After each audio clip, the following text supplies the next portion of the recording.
바울의 간증 전도라는 제목 가지고 말씀드립니다. 여러분, 그리스도의 사명은 전도지요. 예수님이 내가 전도하러 오셨다고 그랬잖아요.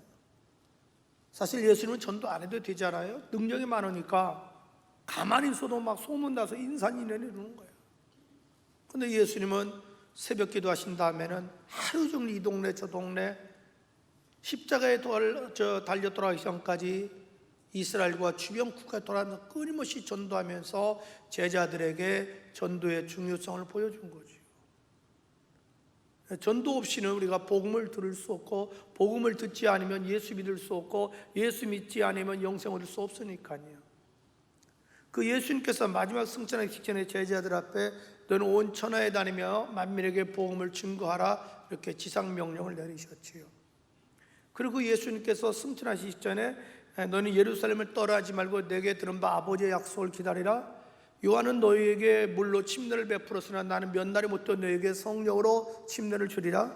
오직 성령이 너희에게 임하면 너희가 권능을 받고 예루살렘과 온 유대와 사마리아와 땅끝까지 내 증인이 되리라. 할렐루야. 성령을 받으면 땅끝까지 내 증인이 되리라, 이렇게 말씀하셨거든요. 그런데 우리가 전도는 세 가지가 있습니다. 하나는 말의 전도예요. 말에는 전파력이 있죠. 각인력이 있죠. 흡수력이 있죠. 그래서 우리가 만나는 사람마다 예수 믿으세요, 예수 믿으세요, 이게 굉장히 위력이 있는 거예요. 왜? 믿음은 들으면서 나거든요.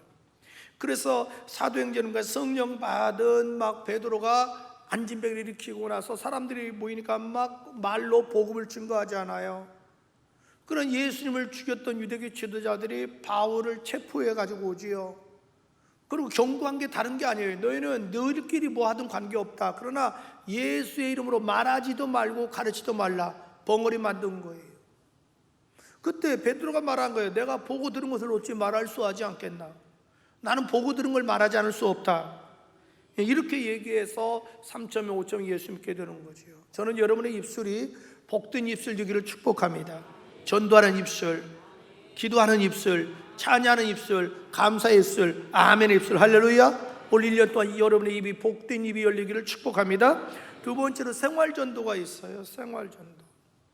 생활전도는요, 나를 아는 사람에게 필요합니다. 나 아는 사람은요, 내 말에 효과가 별로 없어요. 나를 너무 알으니까 그 사람에게 내가 변화된 생활을 보여줘야 돼요. 그래서 사도행전 2장 47절에 보면요, 막 초대교인들이 예수 믿고 성령을 받고 은혜 받고 변화되니까 주변 사람이 깜짝 놀라는 거예요. 어떻게 사람이 하루아침에 헷가닥 저렇게 변화되냐는 거죠. 너무 아름다운 거예요, 저들의 모습이. 그래서 그 생활에 감동받아서 날마다 예수 믿는 사람이 늘어가다, 이렇게 나와요. 이게 생활전도예요. 그건 나를 아는 사람 전도하는 것은 다른 방법이 없어요. 내가 변화된 모습을 보여줘야 돼요. 세 번째가 간증전도예요. 간증은 내가 만난 예수를 전하는 거예요. 뭐 그런 건 어려운 건 아니에요. 예를 들어서 예수님 앞에 맨 처음 안드레하고 다른 제자가 만났잖아요, 몇 시간 동안. 그래서 깨달아서 이분이 메시아네? 그러니까 즉시 안드레가 베드로한테 가서 베드로 손을, 자기 형이에요, 손을 잡고 내가 예수 만났다고 한번 가보자고 그러는 거예요. 내가 예수 만났다. 빌립도 마찬가지예요. 자기 친구 나다나엘에 가서 야, 내가 드디어 메시아 만났다 그러는 거예요. 메시아가 누군데? 나사렛 예수야. 야, 웃기는 소리 하지 마. 나사렛 총구에서 어떻게 메시아가 나오냐? 메시아는 베들레헴에서 태어나는 거야. 그러니까 야, 그런 소리 말 한번 나하고 가봐자 하고 데려오거든요. 그 예수님을 만나고 나서 나다나엘이 거기서 무릎 꿇고 당신은 정말 하나님의 아들이라고 고백하는 거죠. 오늘 본문의 내용이 바로 간증전도예요. 바울이 이제 예루살렘 가서 체포됐거든요. 체포돼서 재판권이 로마 총독에게 있어요. 유대인에게는 없어요. 그래서 드디어 로마 총독에게 넘겨졌어요. 구금됐어요. 어느 날 로마 총독이 아그리빠 왕, 유대 분봉왕 같이 합석한 자리에서 베드로를 불러낸 다음에 재판이 열리는데, 그 당시에 2000년 전에요, 로마 제국이 얼마나 법이 앞서가 있냐면 함부로 죽이질 않습니다. 변론할 수 있는 기회를 주고 상소제도가 있었습니다. 이미 그 당시에 그 정도 로마 제국이 앞서가 있었어요. 그래서 충분히 죄인이지만 변론할 수 있는 시간을 줘요. 이미 그때부터 지금 상권 분립이 오기 시작한 거예요. 그래서 몇 번의 변론할 수 있는 기회를 줘요, 재판 과정에서. 그래서 22장에 변론한 기회가 나와요, 바울이. 그 다음에 여기 26장에 바울이 베스도 총독하고 아그리파 왕 앞에서 자기를 변론해요. 자기 스스로 변론해요. 그 변론하면서 자기 신앙 간증을 하는 거예요. 간증전도예요. 우리가 연예인들 많이 불러오죠. 연예인들 왜 불러와요? 그들에게 뭐 말씀 들으려고? 아니죠. 간증전도 들으려고. 간증. 그럼 간증전도는 어떻게 하느냐? 그 모델 샘플이 사도행전 26장이에요. 사도행전 26장을 통해서 우리가 간증을 이렇게 하는구나, 이걸 배울 수 있어요. 그럼 우리가 어떻게 간증전도해야 될까요? 첫째로 예수 믿기 전에 나의 삶을 솔직히 고백해야 한다. 예수 믿기 전에 나의 삶을 솔직히 고백해야 됩니다. 그 내용이 바로 오늘 본문의 12절까지입니다. 4절부터 보면 이렇게 말합니다. 내가 처음부터 내 민족과 더불어 예루살렘에서 젊었을 때 생활한 상황을 유대인이 다 아는 바다. 여러분들이 나를 다 안다. 그러나 나는 일찍부터 어디에서 이렇게 훈련받았다, 누구 집안에서 태어났다, 누구에 훈련받았다, 이걸 쭉 얘기합니다. 그러면서 8절 이하에 보면 사실 나는 나사렛 예수, 이 사람은 이단의 괴수로 생각했다. 그래서 이 사람을 죽이는데 내가 앞장섰다. 그러면서 10절 보십시오. 그래서 내가 많은 성도들 옥에 가두었다. 심지어 저들 죽일 때 찬송 투표도 했다. 11절 보십시오. 나는 여기저기 돌아다니면서 강제로 저들을 막 모독하고 심지어 외국까지 가서 박해하는데 앞장섰다. 이렇게 얘기합니다. 예수 믿기 전에 자기 삶을 얘기합니다. 이것이 간증전도의 첫 번째 분명해야 됩니다. 예수 믿기 전에 내 삶은 난 이랬다, 사실은. 두 번째로 바울이 어떻게 간증전도했을까요? 그것은 어떻게 해서 내가 예수 그리스도를 믿고 거듭나게 되었나, 이걸 간증합니다. 우리 간증은 분명해야 됩니다. 내가 이것이 한국 교인들이 잘 못해요. 연예인들 내가 어디, 언제, 어디서, 무엇을 어떻게 하다가 예수 믿게 되었냐는 거지. 이 간증이 13절부터 18절까지예요. 13절부터 18절까지는 어떻게 해서 내가 예수 그리스도를 만나게 되었고 어떻게 해서 내가 거듭나게 되었나, 이걸 얘기합니다. 이렇게 얘기합니다. 내가 예수 믿는 잡아주기를 위해서 다마스커스 가고 있었다. 그때 정오에 갑자기 빛이 내리쬐어서 내 꼬꾸라졌다. 그때 하늘에서 음성이 들려왔다. 어째요 네가 나를 그렇게 괴롭히냐? 주여 누구십니까? 나는 네가 괴롭히는 예수다. 그래서 그날 거기서 자기는 예수를 만나게 되었다. 정확하게 얘기합니다. 언제, 어디서, 무엇을 어떻게 하다가 내가 예수 믿고 거듭나게 됐는지. 내가 예수 믿고 거듭난다는 것은 무엇이냐? 중요한 얘기가 18절 나옵니다. 18절 한번 다시 읽어볼까요? 시작. 그 눈을 뜨게 하여 어둠에서 빛으로 사탄의 권세에서 하나님께로 돌아오게 하고 죄사함과 나를 믿어 거룩하게 된 무리 가운데 기업을 얻게 하리라 하고. 예수 믿고 거듭났다는 게 무엇이냐? 그건 어둠에서 벗어나 빛으로 옮겨오는 거다. 사탄에서 벗어나 하나님께로 옮겨오는 것이다. 내가 예수 믿었다고 거듭났다는 것은 죄사함 받았다는 걸 의미하다. 내가 예수 믿고 거듭났다는 것은 하늘나라를 상속받는 걸 의미한다. 딱 이렇게 정의를 내려서 얘기합니다. 바울은 예수노가 분명한 사람입니다. 대강대충이 없습니다. 바울서는 읽어보세요. 그래서 최소한도 여러분들도 어디 가서 간증할 때 내가 몇 년도 언제 어디서 어떻게 하다가 내가 어떤 말씀을 통해서 예수를 영접했다, 그때 내가 거듭났다, 이걸 분명히 얘기해야 됩니다. 세 번째로 바울은 어떻게 간증전도했을까요? 그것은 예수 믿고 거듭난 후에 변화된 삶을 간증했습니다. 맨 처음에는요, 예수 믿기 전에 삶을 얘기했다면 예수 믿게 된 동기, 어디서 거듭났나, 그 과정을 설명했다면, 세 번째는 예수 믿은 후에 자신의 변화된 삶을 간증합니다. 그 내용이 19절부터 23절입니다. 자기는 예수 믿는 즉시 19절부터 보면 바로 돌아다니면서 복음을 증거했다. 바로 우리 죄 때문에 죽으시고 부활하신 나사렛 예수를 바로 전도하기 시작했다는 거예요. 자기는 즉시 전도했다는 거예요. 자기는. 아직 예수에 대해서 깊이 알지는 못하지만 하여튼 예수는 하나님의 아들이시고 우리 죄 때문에 십자가에 죽으시고 부활하신 분이다. 구세주다. 그 예수 믿는 죄사함 받는다.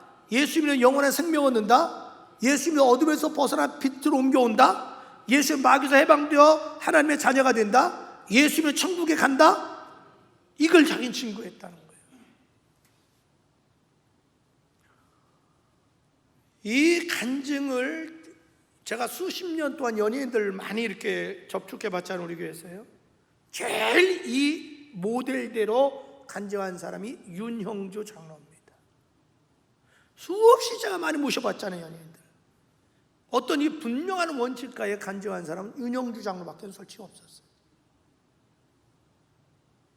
그걸 분명히 잘 안 하더라고요. 근데 또 중요한 건 뭐냐면 많은 분이 간증할 때 하나님 얘기는 해요. 아버지 얘기. 근데 예수 얘기를 안 해요. 간증에서 예수가 빼지면, 전도할 때 예수가 빠지면 무슨 의미가 있습니까? 안고 없는 찐빵이죠. 안경알 없는 안경테이죠. 우리가 전도할 때 전도하는 내용은 예수입니다. 예수만이 우리를 구원할 수 있고 예수만이 우리를 하나님 자녀 만들 수 있잖아요. 그런데 전도할 때 예수 얘기 안 한다면 그건 허당해. 아무 의미가 없습니다. 여러분이 만약에 전도할 때 하나님 믿으세요 그러면 절대 불신자들 여러분 대적하지 않습니다. 왜? 범신론 사상 때문에 그렇습니다. 그러나 여러분이 전도하거나 아니면 택시 탈 때 예수 믿으세요 보세요. 즉시 반응이 옵니다. 불교 신자나 아니면 다른 사람 막 화를 내기 시작합니다. 하나님 얘기에서는 화를 안 내요. 그런데 많은 사람이 전도한다면서 간증한다면서 예수 얘기를 안 해요. 그런데 윤형주 장로님은 그게 분명하다고요. 핵심을 이렇게 윤형주 장로님 처음 옛날 한 2, 3년 전인데 우리 왔을 때 20년 됐네. 또한 둔산동에 오셨을 때 자기는 얘기하는 거예요. 자기 아버지가 장로님이에요. 자기 아버지가 장로님이에요. 이북에서 내려와가지고 신윤능조가 자기하고 육촌지간이에요. 아버지가 그 당시에 경희대학교 부총장이에요. 서울의 동순교회 장로님이에요. 어머니가 권사님이에요. 자기는 모태신앙이에요. 그래서 열심히 교회 생활하고 신앙생활 했어요. 그리고 공부를 해서 연대 의대를 갔어요. 근데 음악적인 재능이 있어요. 너무 음악을 좋아했어요. 그래서 젊은이들이 많이 다니는 새시북이라는 다방을 갔다가 거기서 송창식도 만나고 이장희도 만나고 그러는 거예요. 원래 조영남은 자기 같은 동순교회 1년 선배였대요. 근데 다 그렇게 간증을 해요. 그래서 이제 시트를 쳐요. 그러다 마약에 손을 대요. 그래서 그 교도소를 갔어요. 근데 교도소 가서 이제 할 일이 없으니까 다시 성경을 읽기 시작했다는 거죠. 근데 성경을 읽다가 요한복음에서 그는 자기가 정말 거듭나지 못했다는 걸 알았다는 거예요. 요한복음 3장에서 그런 얘기 했잖아요. 정말 내가 거듭났나? 니고데모나 자기하고 같더라는 거예요. 그래서 요한복음 5장에서 정말 자기가 예수 나를 믿는 자는 뭐예요? 영생 얻었고 심판에 이르지 않으니 사망의 생명으로 옮겼다. 그 말씀이 철모처럼 탁 들어오더라는 거예요. 자기는 그때 교도소에서 그 성경을 읽다가 그날 예수 영접했다고 그때 거듭났다는 거예요. 솔직히 자기는 그동안에 교회를 다녔고 못되시에 거듭나지 않았다는 거예요. 누가 물어보면 앞에서는 나 천당 갈 수 있다고 했지만 자기 마음에는 항상 불안했다는 거예요. 구원의 확신이 없었다는 거예요. 근데 거기서 이제 하고 계속 성경 읽는 가운데 말씀을 통해서 구원의 확신이 굳어진 거예요. 그럼 어떻게 내가 살 거냐? 그래, 내가 이제는 정말 새롭게 신앙생활 해야 되겠다. 그래서 교도소를 거기서 영접하고 나온 후에 어디 성경 공부 없는 데가 없나 이걸 찾아다녔다는 거예요. 나 이래서는 안 되겠다. 성경을 너무 몰랐다. 예, 그러다가 하용조라는 전도사를 만났다는 거예요. 그래서 하용조라는 전도사를 만나서 성경 공부를 하기 시작했다는 거죠. 그래서 하용조 목사님이 개척한 연예인 교회로 부모에게 허락을 받고 옮겼다는 거죠, 교회를. 그래서 그는 성경 공부하다가 또 거기서 옮겨서 온누리 교회가 하용조 목사 개척해서 그리 또 가고. 그래서 자기는 그 당시만 해도 세상 유혹을 이길 수 있는 힘이 없었다는 거죠. 그래서 다시 연예계로 나가는 게 두렵다는 거예요.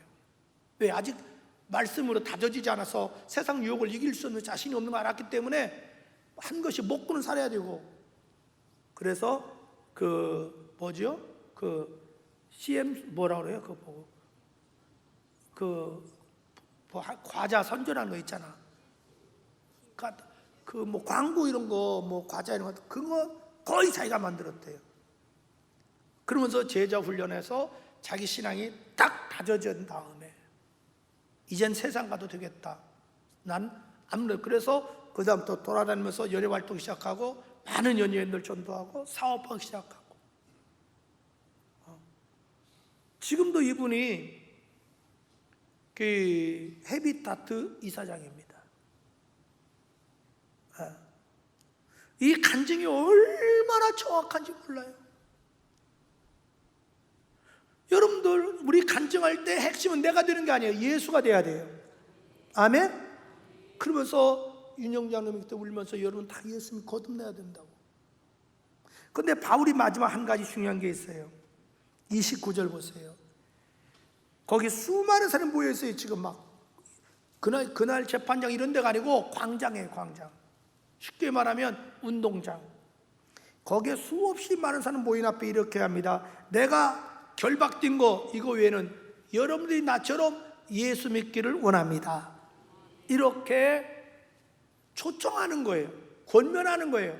그러면서 나는 여러분들이 다 예수 믿게 해달라고 하나님께 원하나이다. 내가 뭐예요?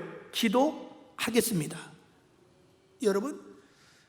여러분이 간증한 다음에 중요한 것은 그걸 초청 권면해야 됩니다. 여러분 꼭 예수 믿으세요. 나처럼. 그러면서 기도를 해야 됩니다. 왜? 기도하지 않고는 그 영혼이 돌아오지 않습니다.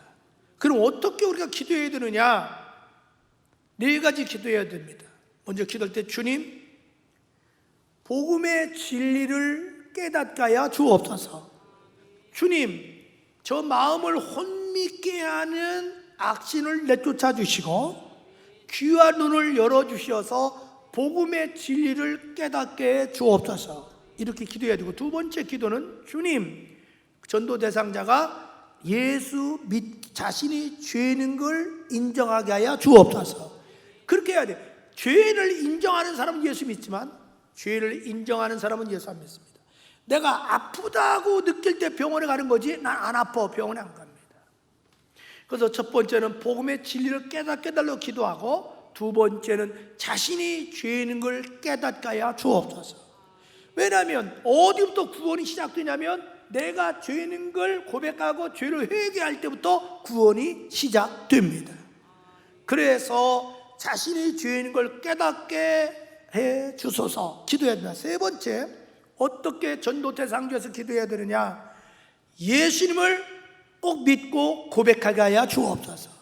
예수님을 구세주로 믿고 고백하게 하여 주옵소서. 이렇게 기도해야 돼요. 예수를 믿고 고백하게 하여 주옵소서. 4번째는 어떻게 기도하느냐? 꼭 교회에 나오게 하여 주옵소서. 교회 나오는 게 먼저 아니에요. 사실 목장을 통해서 먼저 예수 만나야 돼요. 여러분을 통해서 예수 만나야 돼요. 그 다음에 마지막으로 교회 나오는 게 원칙인 거예요. 근데 우리가 이렇게 기도를 효율적으로 해야 되는데 그걸 안 한단 말이죠. 그래서 앞으로 전도 대상자가 여러분 가족, 친척 대상에서 오늘부터 그렇게 기도해야 돼요. 주님, 저 마음을 혼미케 하는 악신을 내쫓아 주시고 귀한 눈을 열어 복음의 진리를 깨닫게 하여 주옵소서. 내가 죄인인 걸 깨닫고 죄인인 걸 인정하게 하여 주옵소서. 주님, 꼭 예수님을 구세주로 믿고 고백하게 하여 주옵소서. 4번째, 주님, 교회에 나오게 하여 주옵소서. 이것이 바울의 간증전도고 바울의 전도자를 위한 기도입니다. 나는 여러분을 통해서 올해 가족, 친척, 친구, 이웃, 동료 많은 사람이 다 예수 믿고 돌아온 역사 있기를 주의 이름으로 축복합니다.